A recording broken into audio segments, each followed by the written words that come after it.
Hello. Good afternoon, ma'am. Good afternoon, all of you. SYBSC students. Shall we start? Shall we start? Rohit? Okay, ma'am.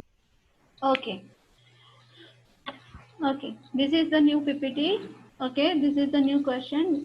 Last time we were discussing about the violation rights of children, that child abuse and health and nutrition and crime against children. Yes. Am I right? Am I right? Yes, ma'am. Okay. Let's start. The next new question, constitutional and legal rights of minority. The constitution refers to two types of minorities. They are religious and linguistic minorities. The term minority has not been defined anywhere in the constitution. The central government has notified the five communities are Muslim, Sikh, Christian, Buddhist and Zoroastrianism. Okay. Okay so यहाँ पे कौन सा question नया दिया गया है कि constitution and legal rights of minorities. तो माइनॉरिटीज की जब हम बात करते हैं तो कॉन्स्टिट्यूशन में कोई पर्टिकुलर माइनॉरिटीज या पर्टिकुलर माइनॉरिटीज के लिए कोई प्लेस नहीं है कि कहाँ पे उसका मेंशन नहीं किया गया है, लेकिन जो सेंट्रल गवर्नमेंट है उसने 5 माइनॉरिटीज कम्युनिटीज दिखाई है। तो सबसे पहले आता है मुस्लिम आती है माइनॉरिटीज में, सिख आता है, सिख कम्युनिटी आती है, क्रिश्चियन आती है, बुद्धिस्ट आती है एंड जोरास्ट्रियनिज्म। ये कम्युनिटी 5 कम्युनिटी ये माइनॉरिटीज में आती है। The linguistic minorities are determined on the state wise. तो माइनॉरिटीज दो टाइप की होती है, एक तो रिलीजियस वाइज होती है और दूसरी होती है लिंग्विस्टिक वाइज। तो जो लिंग्विस्टिक वाइज होती है वो स्टेट के हिसाब से अलग अलग रहती है। ओके, ये पॉइंट समझ में आया? Do you understand this point properly? Yes, ma'am. Okay अभी मैं एक बात बता रही हूँ आपको। तो अभी मुझे सिर्फ 5 ही बच्चे दिखा रहे हैं, 9 बच्चे दिखा रहे हैं। तो अभी मैं आपके लेक्चर खत्म हो जाने के बाद आपके ग्रुप पे गूगल शीट का एक फॉर्मेट भेजूंगी, जैसे आपने पिछली बार भरा था। जहाँ पे आपका नंबर है वहाँ पे सिर्फ आपको पी लिखना है और कुछ नहीं करना है, और जो प्रेजेंट है वो मुझे दिखाई देते हैं यहाँ पे। तो जो प्रेजेंट है वही यहाँ पे फिलअप करेंगे। ओके, यहाँ पे देखिए next point is religious and linguistic minority. Any section of citizens having distinct language, script और culture of its own has a right to conserve the same. कि अगर किसी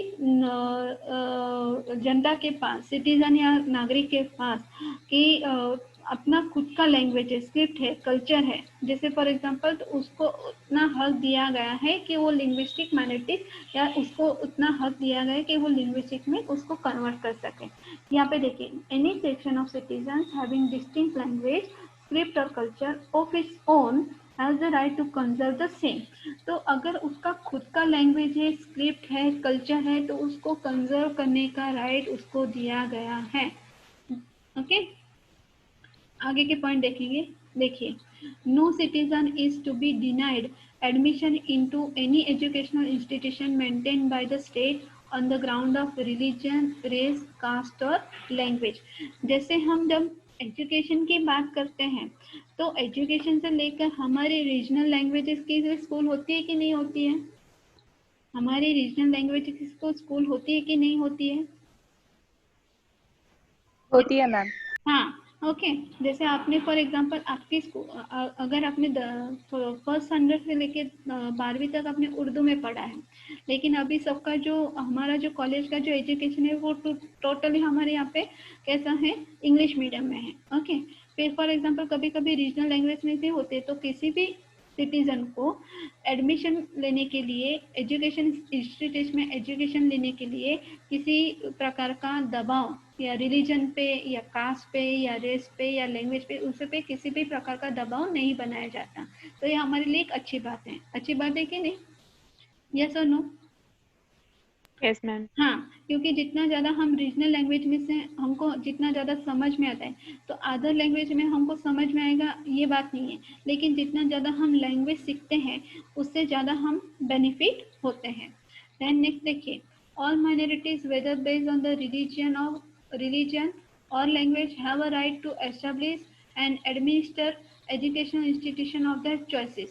तो एजुकेशन के नाम पे हो, सॉरी, तो रिलीजन के नाम पे हो या लैंग्वेज के नाम पे हो, तो जो माइनॉरिटीज पीपल है तो वो अपना खुद का इंस्टीट्यूशन एजुकेशन सिस्टम डाल सकते हैं, एजुकेशन इंस्टीट्यूशन डाल सकते हैं.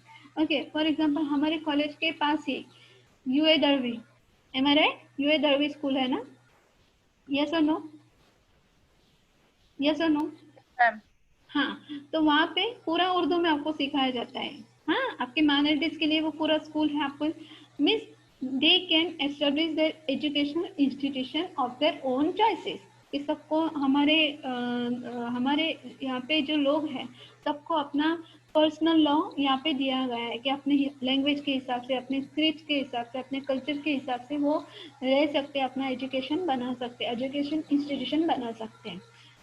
Am I right? मैम, हाँ, यूए दलवी में इंग्लिश में पढ़ा था एक्चुअली, उसके ऊपर नेशनल स्कूल ओके, है, वहाँ पर पे उर्दू में वहाँ पढ़ा पे था. आप पे कैसा उसका रीजनल लैंग्वेज तो है ना? रीजनल लैंग्वेज तो है ना वहाँ पे? इंग्लिश में पढ़ाते हैं, यू आर राइट, पर यस वहाँ पे मैम. उसका खुद का रीजनल लैंग्वेज तो है ना? तो यूए दरवी हाँ. पूरा कम्युनिटी आपका ही है कि नहीं?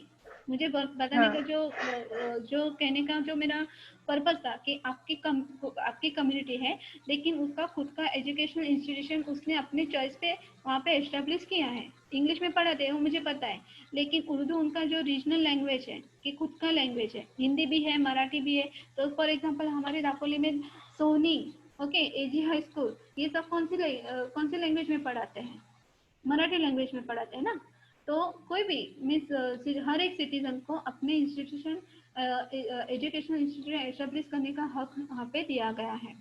ओके, ठीक है. Okay ma'am. ओके, यहाँ पे देखिए next point, violation rights of minorities. ये न्यू क्वेश्चन है, वो छोटा सा क्वेश्चन था वो खत्म हो गया, अभी ये न्यू वाला क्वेश्चन है. ये देखिए, among the religious minorities, Muslim constitute the largest group comprising more than 30% of total population. तो जब हम माइनॉरिटीज की बात करते हैं तो माइनॉरिटीज में सबसे पहले आते हैं मुस्लिम. तो इतने रिलीजियस माइनॉरिटीज होने के बावजूद भी जो आपका जो मुस्लिम का जो माइनॉरिटीज पॉपुलेशन वो 30% पॉपुलेशन है. Muslim suffer from the lack of economic and social development due to several reasons. अगर ये पॉइंट यहाँ पे ऑलरेडी दिए गए आपके बुक में है, तो मैं आपको कुछ पर्सनली आपको बता रही हूँ, आप पर्सनली आपको ये सब बोल रहे हो, तो ये पर्सनली लेने की जरूरत नहीं है. Those who are attending the lectures and those who are coming in this community, okay, I want to clarify this. Am I right? ठीक है, यस और नो? मैम. हाँ, ठीक है, ठीक यस है. Okay. Muslim suffer from the most of economic and social development, कि कभी कभी मुस्लिम जो कम्युनिटी है उनको इकोनॉमिक और सोशल डेवलपमेंट में सफर करना पड़ता है क्योंकि उसके रीजन कुछ अलग है. यहाँ पे अभी देखेंगे, some problems are faced by Muslim as follow. Worker population ratio was lower in Muslim due to lower participation of women in economic activities. जैसे हम एजुकेशन लेवल की जब हम बात करते हैं तो जो लड़कियों को जो एजुकेशन देना चाहिए, जितने लेवल पे एजुकेशन देना चाहिए आपके कम्युनिटी में, उतना एजुकेशन लेवल उनको दिया नहीं जाता है. फॉर एग्जांपल कुछ ही बच्चियों को या कुछ लोग अपने बच्चों को खुद बहुत पढ़ाते हैं, या ज़्यादातर उनका जो सोच होता है वैसा होता है कि अभी पढ़ लिख के क्या करने वाले हैं. ज़्यादातर इस कास्ट में हमें जो लड़कियां औरतें हो दिखाई देते हैं, तो ज़्यादातर हमें हाउस वाइफ दिखाई देती है. ठीक है. Then unemployment is higher in Muslim rather than other communities. Unemployment का जो रेशियो है वो भी हमें मुस्लिम कम्युनिटी में हमें ज़्यादा दिखाई देता है. In asset ownership Muslims are disadvantage. अगर ओनरशिप की बात हो तो वहाँ पे भी मुस्लिम को डिसएडवांटेज मिलता है, एडवांटेज नहीं मिलता है. 1/3 of Muslims are below poverty line. तो ज़्यादातर जो मुस्लिम्स होते हैं, 1/3 जो मुस्लिम कम्युनिटी है तो वो पॉवर्टी लाइन के नीचे जी रही होती है या गरीबी रेखा के नीचे जी रही होती है. Literacy rate is also low in Muslim. तो जो लिटरेसी रेट होता है वो भी हमें यहाँ पे कम दिखाई देता है. ठीक है, ये पॉइंट समझ में आ रहे हैं? यस और नो? Yes ma'am. ओके. ये आपका बुक में दिया गया है, मैंने अपना खुद का कुछ डाला नहीं है, तो मैं आपको पहले से ही क्लेरिफाई कर रही हूँ कि ये पॉइंट्स आपके दिए गए हैं, ये हमको पॉइंट्स है। ओके, अभी आगे देखिए, constitutional and legal rights of disable people. Okay, देखिए, constitutional right, the main mandate of constitution is ensure the equality, freedom, justice, dignity of all individuals, which implies especially the disadvantage। तो जहाँ पे हम जब constitution और legal rights की बात करते हैं, तो वो सबके लिए कैसे होना चाहिए, सबके लिए कैसे होना चाहिए, एक जैसा होना चाहिए कि नहीं होना चाहिए, फ्रीडम, इक्वालिटी, जस्टिस, डिग्निटी सबके लिए एक जैसा होना चाहिए। लेकिन कभी कभी हम सबकी जब बात करते हैं, तो कुछ लोगों को ये नसीब नहीं होता है कि उनको इतना फ्रीडम मिला है, उनको इतना जस्टिस मिला है, उनको इतना डिग्निफाई किया है, उनको इतना क्वालिटी इक्वालिटी दिया गया है, इतना यहाँ पे नहीं दिया जाता है। Article 41 is particularly relevant with regard to the disable person. तो जब हम constitutional right of disable person पढ़ रहे होते हैं, तो उसमें आर्टिकल 41 है, ये डिजेबल पीपल से रिलेटेड और पर्टिकुलर एक्ट बनाया गया है। It states that the state shall, within the limits of its economic capacity and development, make effective provision and securing the right to work, to education, to the public assistance in the case of unemployment, old age, sickness and disablement। तो जब हम उसमें क्या बताया गया है कि जब हम इकोनॉमिक कैपेसिटी की बात करते हैं, डेवलपमेंट की बात करते हैं, किसी के वर्क की बात करते हैं, तो every citizen has given the right to work, to educate and the public assistance in the case of unemployment. अगर किसी के पास नौकरी नहीं है, तो उसको नौकरी मिलने का हक उसको दिया गया है। अगर ओल्ड एज है, अगर बीमार है, कुछ प्रॉब्लम है, तो सबको अपना अपना हक दिया गया है कि सबको अपने हिसाब से इक्वालिटी, फ्रीडम, जस्टिस और डिग्निटी मिलना चाहिए। Do you understand this point properly all of you? Do you understand this point properly all of you? Yes, ma'am. Okay, आगे का पॉइंट देखें। The subject of relief of disable and unemployment is specified in the list of 7 schedule of the constitution. तो जब हम disable people की बात करते हैं और अनएम्प्लॉयमेंट की बात करते हैं, तो वो पर्टिकुलर 7 शेड्यूल जो कॉन्स्टिट्यूशन में जो 7 शेड्यूल है, उसमें ये पर्टिकुलर उसको मेंशन किया गया है। Then legal rights, the national trust for the welfare of the person with ऑस्टिन, cerebral palsy, mental retardation and multiple disabilities act 1999 provides for the establishment of national trust for the welfare of the person with multiple disability। तो ये जो act बनाया गया है कि विच Austin, तो जिसको हम बोलते हैं सेरेब्रल पल्सी मीन्स दिमाग से जुड़ा हुआ, मेंटल रिटार्डेशन मीन्स दिमाग से जुड़ा हुआ, और मल्टीपल डिसेबिलिटीज मीन्स उसको बहुत सारी कमियां उसमें है कि डिसेबल है, फिर भी और भी कुछ तकलीफ है। तो उसके लिए एक्ट बनाया गया है कि उसके लिए क्या बनाया गया है कि उस व्यक्ति को ज़्यादा से ज़्यादा अपलिफ्टमेंट करने के लिए, उसकी सेफ्टी के लिए ये एक्ट बनाया गया है, नेशनल ट्रस्ट बनाया गया है। ओके, तो do you understand this point properly? Yes, ma'am. Okay, देखिए next point, violation rights of disable person. ये शायद बहुत सारे बच्चों ने इसमें ये भी लिखा है, प्रोजेक्ट भी लिखा है। तो अभी हम देखेंगे डेफिनेशन ऑफ डिसेबिलिटी मतलब क्या। The disability refers to any restriction और lack of ability in any manner consider normal for human being.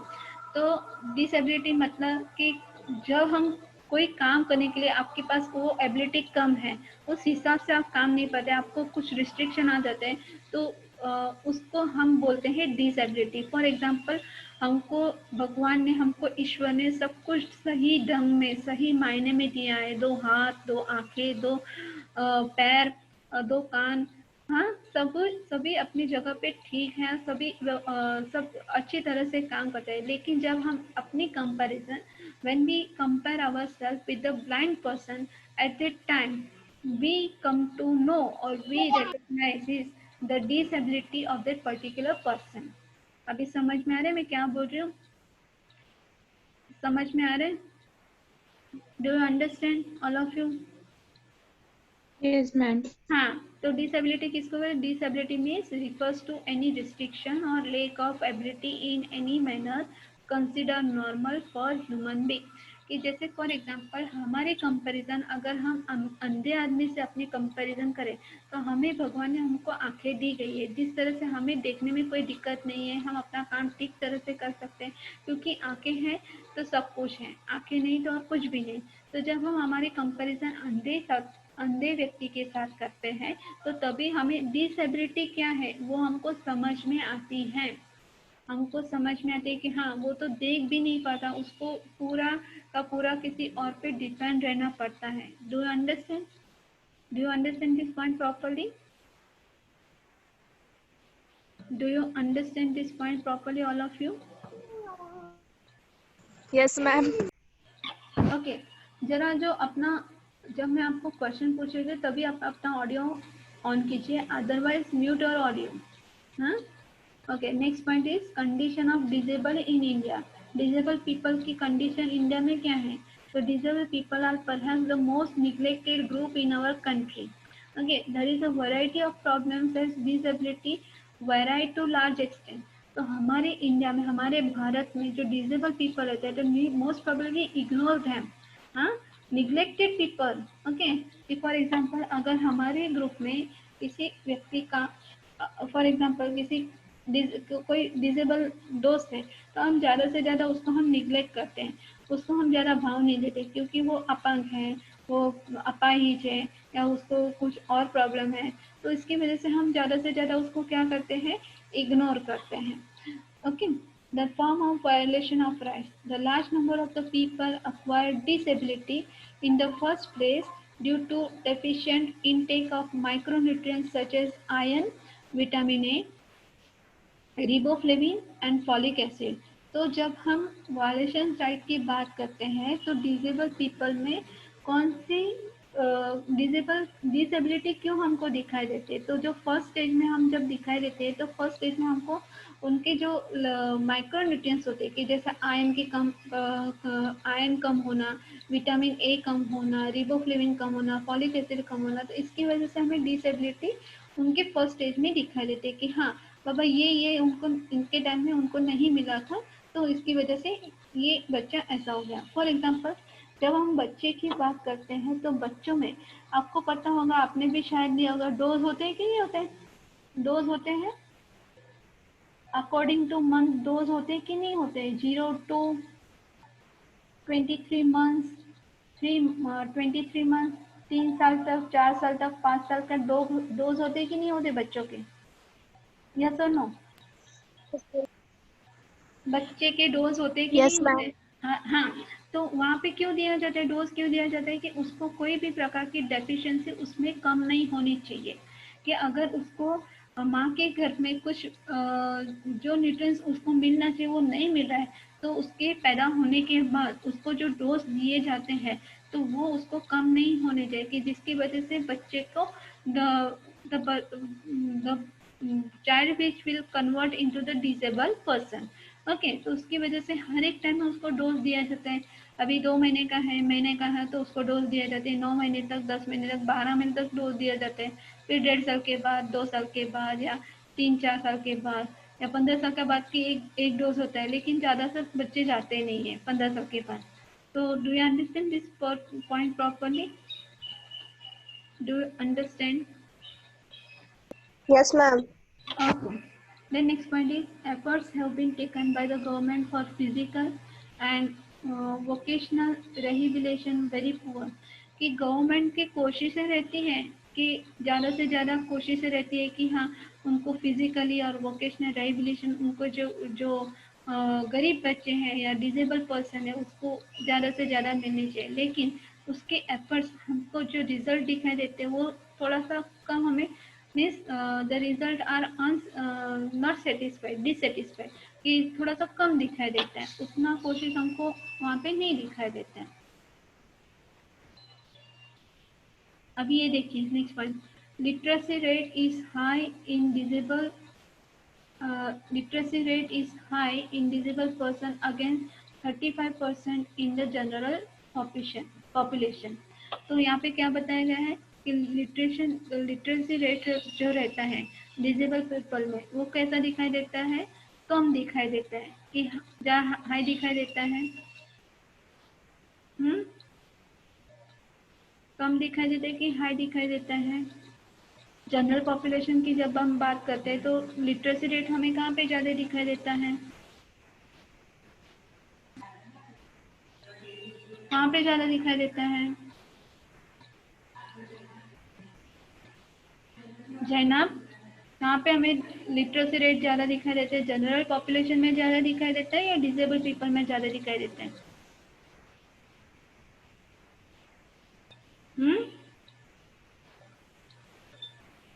कहाँ पे ज्यादा दिखाई देता है?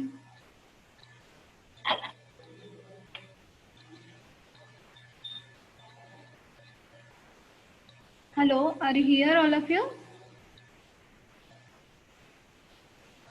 Hello, Yes, ma'am. Are you here all of you? Literacy rate हमें किस में ज्यादा दिखाई देता है, जनरल पॉपुलेशन में ज्यादा दिखाई देता है, नॉर्मल पीपल में ज्यादा दिखाई देता है या डिसेबल पीपल में ज्यादा दिखाई देता है?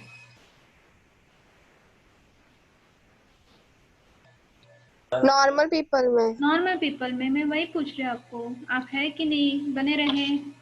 Okay, the next point is share out of the school disable children is around 5 times the general rate.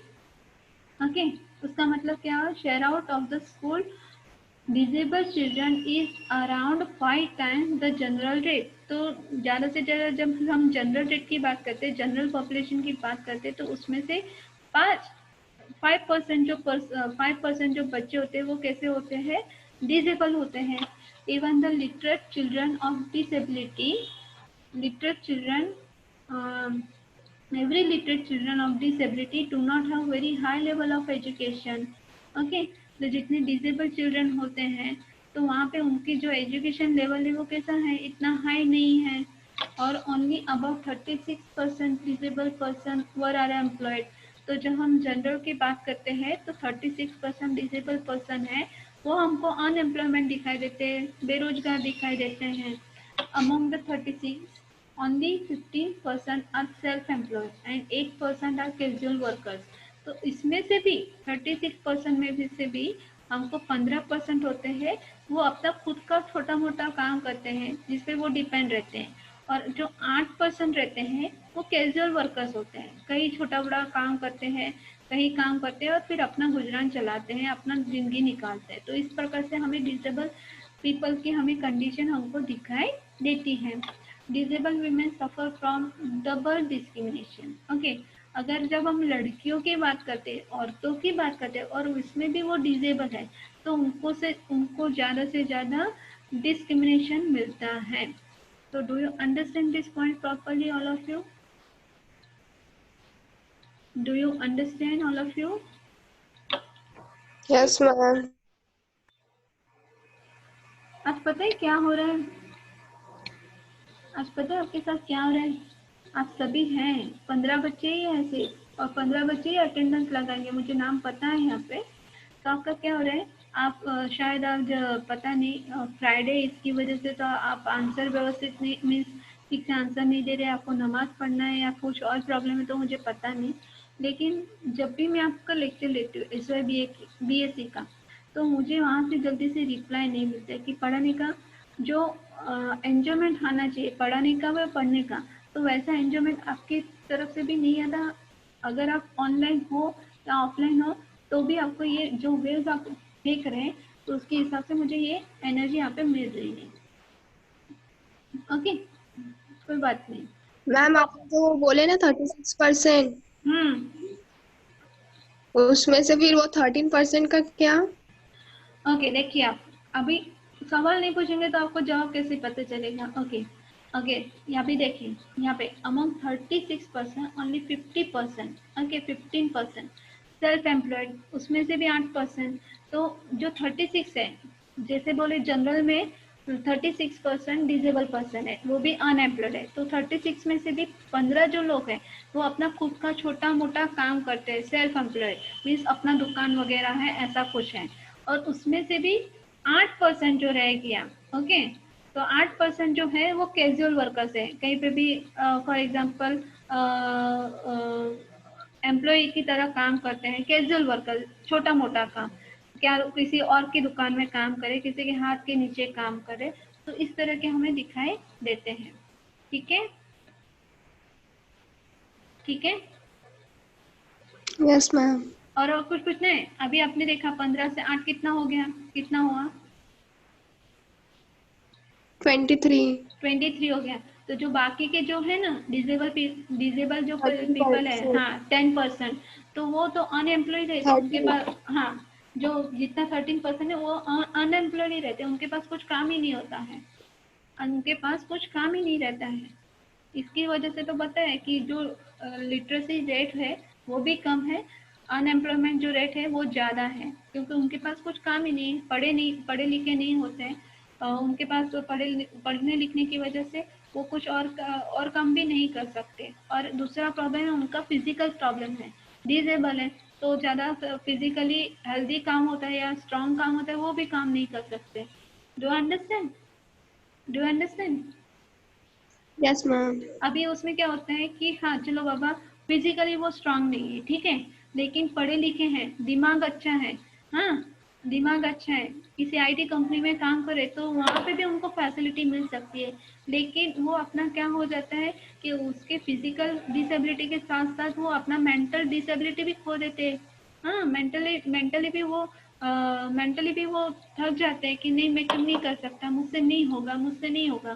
तो इसकी वजह से उनका जो डेवलपमेंट होना चाहिए वो डेवलपमेंट नहीं दिखाई देता है, जैसे जनरल पीपल में दिखाई देते हैं।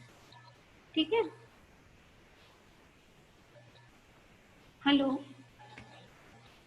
Yes ma'am. ओके।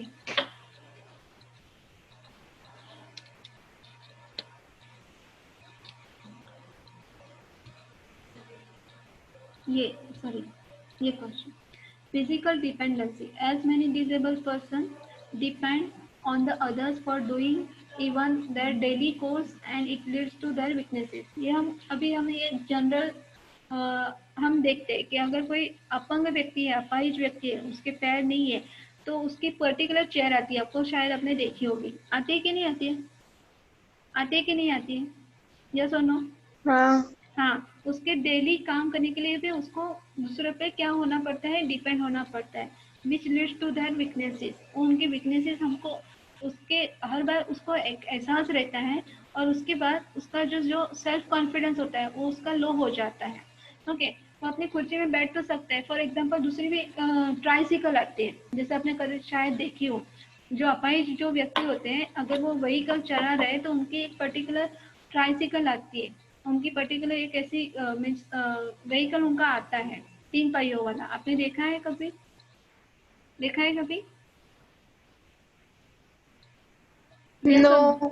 हाँ, तो कभी देखिए आप, तो उनकी पर्टिकुलर डिसेबल पर्सन के लिए वो एक व्हीकल आता है, अगर उसे घर में से निकलते हैं तो वो घर में से उसका जो व्हीकल वहाँ पे पार्क किया गया है तो वहाँ पे वो है, जा सकता है। लेकिन अगर वो व्हीकल लेके ऑफिस भी जा रहे हैं, किसी ऑफिस में जा रहे हैं, काम कर रहे हैं, तो फिर ऑफिस जाने के बाद भी उसको किसी व्यक्ति पे क्या करना पड़ता है, डिपेंड रहना पड़ता है कि उसके जो ऑफिस का डिस्टेंस, पार्किंग और जो ऑफिस का जो डिस्टेंस है, तो उसके लिए उसको किसी और व्यक्ति पे पास उसको डिपेंड रहना पड़ता है कि कोई व्यक्ति उसको उठा के अपनी जगह पे ले जाए। Do understand this point? Do understand? Yes ma'am. Okay, then next point is economic dependency. Large number of disabled people are depend on the others. तो उसकी वजह से क्या होता है, एक तो लिटरेसी रेट नहीं होता है, उनका फिजिकली वो स्ट्रांग नहीं होते, तो उनको ज़्यादातर दूसरों पे डिपेंड रहना पड़ता है। Then next point is neglect. Around the 50% household revealed in the survey that they consider disabled as a curse of God, and these and other factors have led to the general neglect of disabled person। तो जब हम generally जैसे 50% जब हम सर्वे data निकाला जाता है तो उसमें जब सपोज किसी एक बच्चे का वो डिसेबल है और वो घर में है, तो उसको एक कर शाप कि ये ठीक नहीं है, उसको सिर्फ नेगेटिव एनर्जी दिया जाता है घर में भी, उसको उसके जो रिलेटिव्स होते हैं और उसके जो फैमिली मेंबर्स होते हैं वो भी उसको एक बोझ की तरह घर में देखते हैं।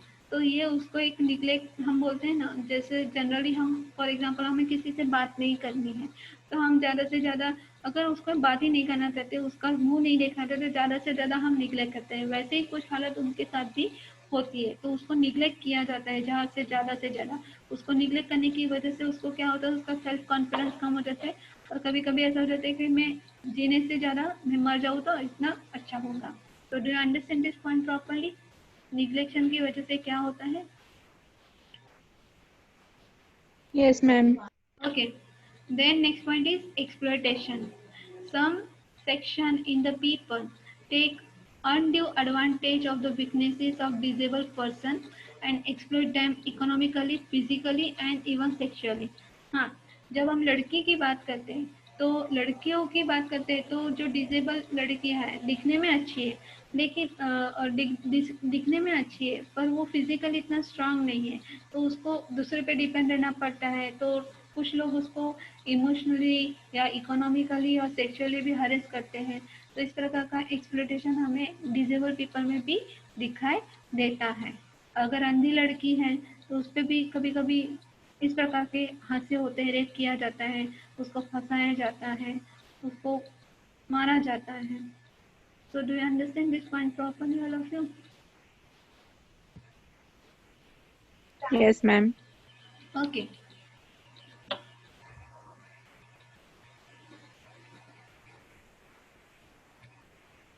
ये देखिए अभी ये न्यू क्वेश्चन है, constitution and legal rights of elderly people. Okay. The mandate of Constitution is to ensure the equality, freedom, justice and dignity of all individuals including elderly people. Directive principles of state policy is particularly relevant with regards to the senior citizens. तो जैसे आगे आगे के question है, जैसे आपको हर एक नागरिक, आपने देखा कि हर एक नागरिक को इक्वालिटी, फ्रीडम, जस्टिस, डिग्निटी हर एक इंसान को मिलना चाहिए। तो उसमें एल्डरली पीपल, बुजुर्गों को भी उसको बुजुर्गों को भी उतना फ्रीडम, डिग्निटी, जस्टिस मिलना चाहिए। तो directive principle of state policy के हिसाब से अगर सीनियर सिटीजन है तो उसको ज़्यादा से ज़्यादा फैसिलिटी मिलनी चाहिए। Okay, so it states that the state shall, within the limits of economic capacity and development, make affirmative provision for securing the right to work, education, public assistance in the cases of old age among the others। कि उसमें क्या बताया कि अगर within the limits of economic capacity and development make affirmative provision for securing right to work, education and public assistance in the case of old age and among the other। तो जब हम senior citizen की बात करते हैं तो उनका जो एज, पर्टिकुलर एज रहता है कि एक एज होने रहने के बाद उनको काम करने की ज़रूरत नहीं है, तो वहाँ पे उनकी सिक्योरिटी होनी चाहिए, उनके एजुकेशन की भी सिक्योरिटी होनी चाहिए। और जितनी पब्लिक असिस्टेंस, ओके, जितना पब्लिक उनको मदद मिलनी चाहिए उतना उसका हेल्प होता है क्या, कि फॉर एग्जांपल जैसे सीनियर सिटीजन में हमको दिखाई देता है कि वो जैसे जैसे उम्र बढ़ती है वैसे वैसे हम जैसे जैसे उम्र बढ़ती है वैसे वैसे जो शारीरिक जो शक्ति होती है वो कम होती जाती है, तो उसकी वजह से भी उनको दूसरों पे लिए डिपेंड रहना पड़ता है। अगर उनका पेंशन चल रहा है तो पेंशन लाने के लिए, बैंक में से पैसे लाने के लिए, बैंक में पैसा जमा करने के लिए भी उनको किसी पे डिपेंड रहना पड़ता है। Further the state list 20, 23 and 24 of co-current list relate to the old age pension, social security, social insurance and economic and social planning। तो पैसा रिटायर होने के बाद उनके पैसों जो उनका पेंशन मिलता है तो उनका पेंशन की वजह से उनका शायद घर चलता हो, या सोशल इंश्योरेंस क्या है, या इकोनॉमिक एंड सोशल प्लानिंग का है, तो वो भी जो बताने उनको दूसरे पे डिपेंड रहना पड़ता है। तो ये जो 23, 20 और 24 ये जो आर्टिकल्स है वो उनकी पेंशन से जुड़े हुए हैं, सोशल सिक्योरिटी से जुड़ा है, सोशल इंश्योरेंस से और इकोनॉमिक एंड सोशल प्लानिंग से जुड़े हुए हैं। So do you understand this point properly, all of you? Yes, ma'am. Okay, अभी तक आपने कितने क्वेश्चन हुए इस पीपीटी में, आपने कितने क्वेश्चन देखे? काउंट किया आपने, नोट डाउन किया, कितने क्वेश्चन हुए?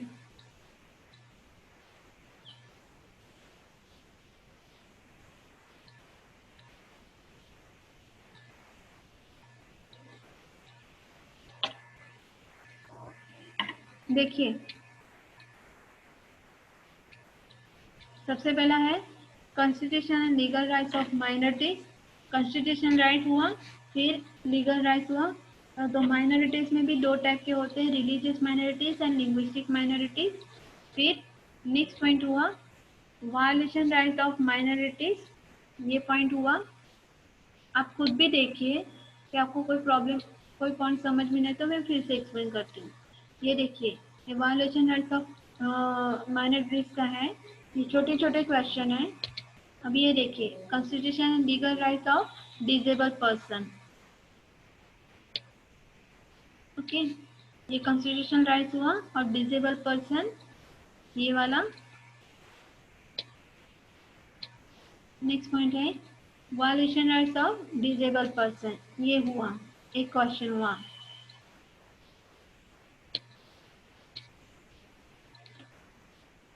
ठीक है,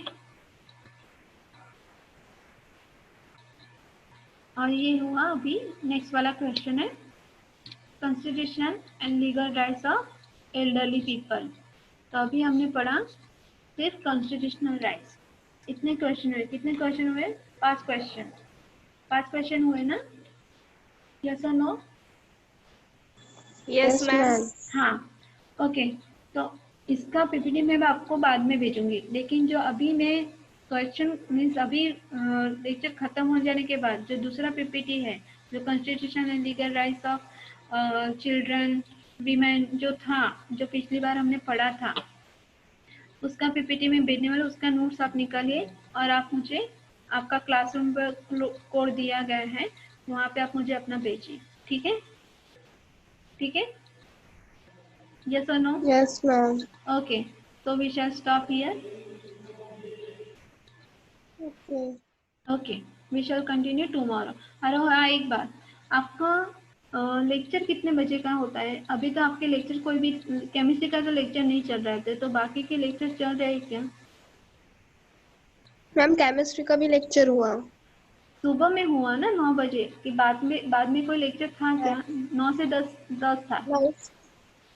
9 से 10 केमिस्ट्री था, उसके बाद 10 से 12 जूलॉजी था। अच्छा, तो कल है क्या 10 से 12 में कोई लेक्चर है क्या? I'm not talking about chemistry, but I'm talking about that division wise, subject wise. है क्या कोई?